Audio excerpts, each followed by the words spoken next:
Enggak. Cara sholat Fokus lengkap. saja. Begitu kita baca usolli fardhol maghribi tarata raka'atin mustaqbilal kiblati adaan ma'muman lillahi ta'ala. Allahu Akbar. Ketika kita baca Allah, hati kita, akal pikiran kita hadirkan. Kalau kita sholat maghrib, hadirkan. Ingat, usolli fardhol maghrib. Usolli fardhol maghrib. Usolli fardhol maghrib. Atau yakini dengan bahasa kita. Saya sholat maghrib, fardu maghrib. Saya sholat wajib maghrib. Saya sholat fardu maghrib. Tancapkan di hati kita saat kita membaca Allahu Akbar. Itu yang disebut niat. Kira-kira jelas tidak? Tapi kalau pertanyaannya, oh kalau gitu nggak perlu dong talafuz. Usolli fardhol maghribi. Siapa bilang tidak perlu? Dalam mazhab Syafi'i mustahab, disukai. Nah pertanyaannya, kenapa disukai? Sebab dengan kita melafazkan niat, kita sedang menuntun hati. Hati manusia ini selalu bergejolak. Hati manusia ini bulak-balik. Hati manusia ini kalau tidak diikat, diseret, disadarkan, nah, nanti dia tidak hadir dalam sholat kita. Nah maka itu waktu kita menghadap kiblat, kita menghadirkan hati kita ucapkan niat. Usolli fardhol maghribi. Maksudnya saat kita mengucapkan itu, seolah-olah kita lagi tegur kita punya hati. Hati dan akal pikiran kita tegur. Hatiku, akal pikiranku, ingat, ini kita mau sholat nih.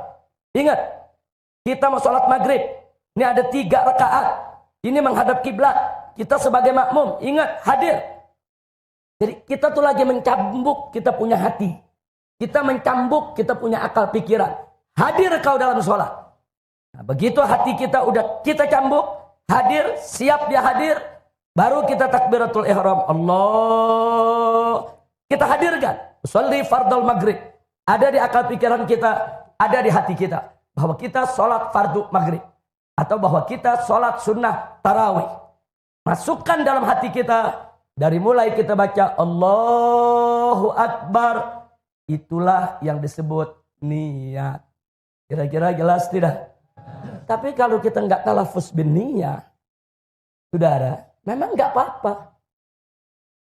Tanpa talafuz bin niyah bisa sah. Tapi ingat, tolong kalau yang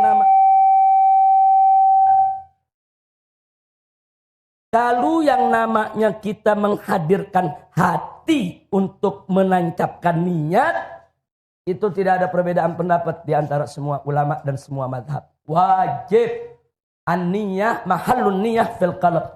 Tempatnya niat ada di hati. Sama dengan tadi kita niat nawaitu shauma ghadin an ada'i fardhi syahri ramadan hadhihi sanati lillahi ta'ala. Bukan di mulut aja. Tancepin di hati. Hadirkan hati kita, hati, akal pikiran, tancepin niat. Besok kita puasa. Nah, kalau dalam puasa kita niatnya waktunya leluasa, luas. Saudara, sepanjang malam. Tapi kalau sholat enggak. Sholat waktu tancap niat kita saat takbiratul ihram. Dari mulai huruf alif sampai huruf ro.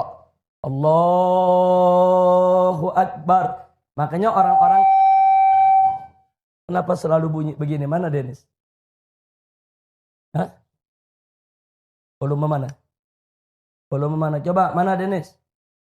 Mana Denis yang bertugas? Kemana Denis kok bisa nggak ada? Nggak hadir. Kemana dia? Coba Umar, mana? Kenapa ada santri yang nggak ada di sini? Denis mana? Ridho mana? Saya nggak lihat Ridho. Ridho satu lagi. Denis mana? Panggil Umar. Kenapa bisa nggak ada? Semua santri wajib masuk ke masjid.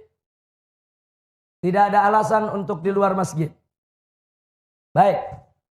Kita lanjutkan lagi. Kira-kira barusan jelas tidak?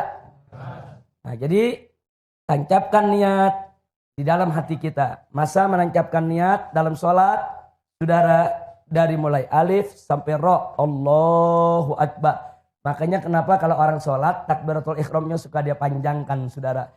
Supaya dia punya cukup waktu menancapkan niat. Kalau dia cuman Allahu Akbar. Kalau dia nggak ahli menancapkan niat, jangan-jangan niatnya belum ditancapkan di hatinya ya kawan. Tapi kalau dia serius menghadap kiblat, dia menghadirkan hatinya, menghadirkan akal pikirannya, Allahu Akbar. Insya Allah dalam waktu yang sedemikian dengan tenang, dia bisa menancapkan niat dalam hatinya dengan tenang juga. Kira-kira jelas tidak? Paham semua? Itu persoalan niat. Tolong diperhatikan. Dan ingat yang kedua yang tadi saya sampaikan. Itu dilakukan seluruh badan kita menghadap ke kiblat. Belum menghadap kiblat, jangan kita takbiratul ihram. Yang berikutnya, perhatikan baik-baik. Masih kita bicara soal takbiratul ihram. Waktu kita berdiri mau sholat, kaki jangan terlalu direnggangkan. Enggak, dalam mazhab Syafi'i enggak ada ajaran begini, saudara. Dan kaki juga jangan terlalu rapatkan. Tapi biasa saja, diri normal. Diri normal seperti ini menghadap ke kiblat.